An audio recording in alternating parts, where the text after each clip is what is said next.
Bonjour encore une fois, avec vous Jamel Boukar, coach en développement personnel et professionnel. Comme suite des vidéos précédentes relatives à la thématique du coaching, aujourd'hui on va voir la relation entre le coaching et l'analyse transactionnelle. Comme vous pouvez le constater, le coaching il est fondé par Ernest Berne. Il a fondé sur des principes qui sont actuellement appliqués dans la communication interpersonnelle, dans le management, dans la vente, les relations commerciales, la négociation. Par rapport au coaching, l'analyse transactionnelle donne beaucoup d'outils, d'instruments pour aider le coach à atteindre son objectif, à accompagner son coaché. À titre d'exemple, si on parle des trois états du moi, à savoir état du moi parent, état du moi adulte et état du moi enfant, le coach, qu'est-ce qu'il fait? Il essaye de comprendre dans quelle situation d'abord il est en face de son coach, dans quelle situation, est-ce qu'il est dans une situation enfant, adulte ou parent-enfant ou enfant-enfant ou adulte-adulte, ça d'une part. Donc le coach délimite la typologie de la relation en termes de transaction et d'échange communicationnel. Ça d'une part. D'autre part, le coach essaie de comprendre est-ce que la problématique du coaché est liée à la non-compréhension de l'utilisation d'un état de moi-je dans différentes situations professionnelles. Si par exemple, il découvre que son coaché, à chaque fois, il est enfant, même dans le cadre professionnel, et à chaque fois, peut-être, il est adulte, même s'il est, par exemple, avec ses enfants, ou à chaque fois, il est parent avec ses amis.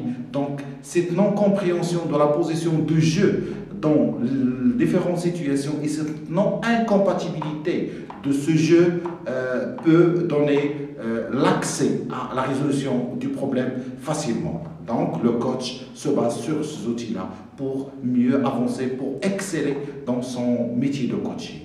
Deuxième principe fondamental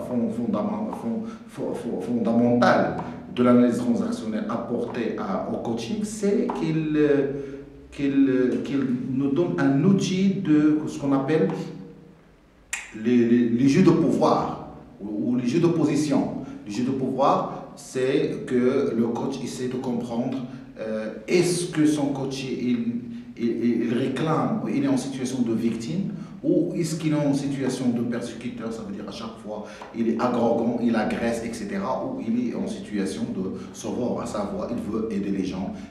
Et le plus important dans ce schéma de l'analyse transactionnelle qui est le jeu de pouvoir, c'est de permettre au coach de comprendre est-ce que son coaché assume certains rôles par défaut ou par curiosité ou par quel objectif. Est-ce que c'est une stratégie, le fait d'être victime à chaque fois et de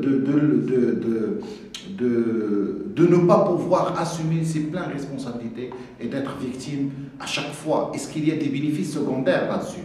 Ça, c'est très important.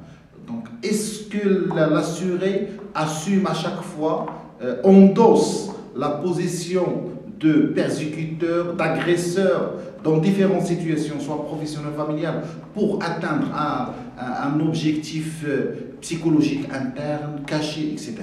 Donc, je ne m'étale pas, ce sont des éléments fondateurs pour leur explication dans le monde. Beaucoup de temps, beaucoup d'exercices, beaucoup d'assimilation de l'analyse transactionnelle en tant que discipline. Mais le plus important dans cette vidéo, c'est de vous montrer et de vous démontrer la relation entre le coaching et l'analyse transactionnelle et comment ils peuvent être complémentaires au service du coaching et au service de l'accompagnement ou l'atteinte des objectifs du coach par rapport à son coaching. Donc je ne m'étale pas, je m'arrête là et je vous remercie de votre attention. Je vous donne rendez-vous dans la prochaine vidéo, Inch'Allah.